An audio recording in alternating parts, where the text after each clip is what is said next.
So the Fnatic Focus 3 is sort of a middle tier mousepad in between of speed and control. It has a very low amount of static friction, but there is still some stopping power. It's very consistent among different kinds of mouse feet, which I actually really like as a reviewer because I change mice all the time. So almost all the mice that I have here feel pretty much exactly the same on this pad, which is awesome. The base is somewhat soft. It's really not as soft as the Artisan Zero, but it's way softer than the LethalGamingGear MPC 450 as an example. This somewhat soft base means that if you use some force to press down your mouse to the mouse pad, it gives you some additional control and friction. The surface is very smooth to touch, but you can feel some of that texture, although it's very limited.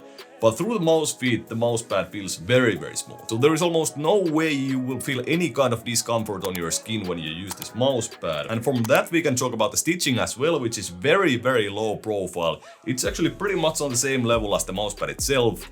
And it's very well done. They call it the micro knit stitch, and this is the second best stitching I've seen after Artisan, and I have to say it's awesome at this price point. I mean, looking at the large size, it's 487 x 372, and it's 4mm thick, and it only costs 20 euros or $20, so it's very well priced. The base is natural rubber as it is on most mousepad these days, and it's a very good base. It moves slightly on my desk when I really try to move it, but in game it doesn't move at all, so I would say it's a good enough base for sure. One also very nice thing about this mousepad is that it's water resistant, so it should be humidity proof. I felt no difference myself whatsoever in Finland, so it did not matter how hot or how humid it was in my room. That being said, the humidity in my room is very stable. The only kind of humidity issues I get is when my hand gets sweaty and it transfers to the surface, and that did not cause any issues whatsoever. All in all, this mousepad does seem like an insane option for the price, but let's go see how I did with it in game. The main takeaway of this pad is, in my opinion, the fact that if you play all kinds of FPS games, it's a very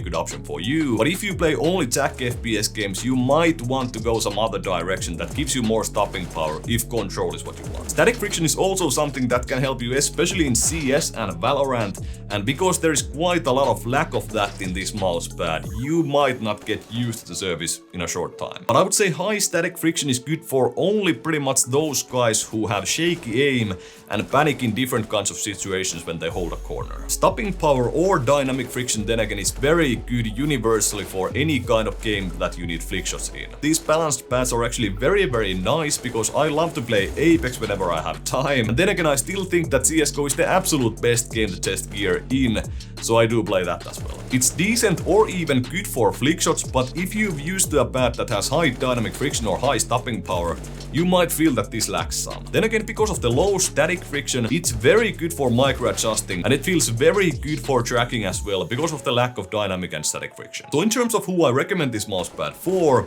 it's going to be very good for those guys who play CSGO and Valorant who wants a little bit more speed than what's traditional. Old school CS guys still use mud pads and slow control pads, but I myself do not enjoy those at all. Then it's very good for games like Apex, which have a lot of tracking but can have some flick shots as well, but the game does not necessarily need that much precision compared to CS and Valorant. And for those that play all kinds of FPS games, this is going to be one of the best options, especially considering the value. I've had this mousepad for about 5 weeks and I've used it for about 3, and it laid on my floor for about 2 weeks, so I've had no issues with wearing out or anything like that. So the durability does seem great, but keep in mind that 3 weeks or a month is not enough to test that properly. By the way, clicking the like button can improve your aim like it did for Ata here. As a quick conclusion, there are pretty much no downsides. The only thing I would like to see is a little bit more stopping power, so let's put that in. Actually, let's add the fact that I would like the base to be a little bit softer. That could actually add more control when you press your mouse down to the pad. For the positive side, we have really good stitching, it's water resistant, the base is good, and it's overall very high quality, and it's affordable. Considering comparisons, there are quite many mousepads that are fairly balanced, just like the Focus 3. For example, these Pure Track pads are some of my absolute favorites at the moment, but they have a little bit more stopping power and the surface feels entirely different to the Focus 3. To me, it pretty much feels like the turbulence is faster, but it still has more stopping power. Other one that is fairly similar is the hauskamies pad, but it has more static friction and dynamic friction than this one. Other one that is actually surprisingly similar is the Odin Zero Gravity. When I reviewed this mousepad, I used to prefer control surfaces, but I also liked some speed pads that were actually quite fast. It's a surprisingly balanced mousepad, but the bad news is that the Focus 3 is just better. It has less static friction, it feels just as fast, and it still has more stopping power. So I would say that the Fnatic Focus 3 is pretty much what the Odin Zero Gravity should have been. Odin also has the Eclipse, which is fairly smooth, but it's not as smooth as this one, and it provides way more control than the Focus 3, and I actually do enjoy the Eclipse much more in TAC FPS games. So there is clear competition for the Pure Track Turbulence series and the Havu 6, but the Focus 3 is actually the cheapest one and it has the best quality, but I myself enjoy the other two surfaces much more, which is way more important for me. All in all, the value for money is pretty insane for the Focus 3. It's hard to believe that the quality is this good for 20 euros and it's also very well balanced.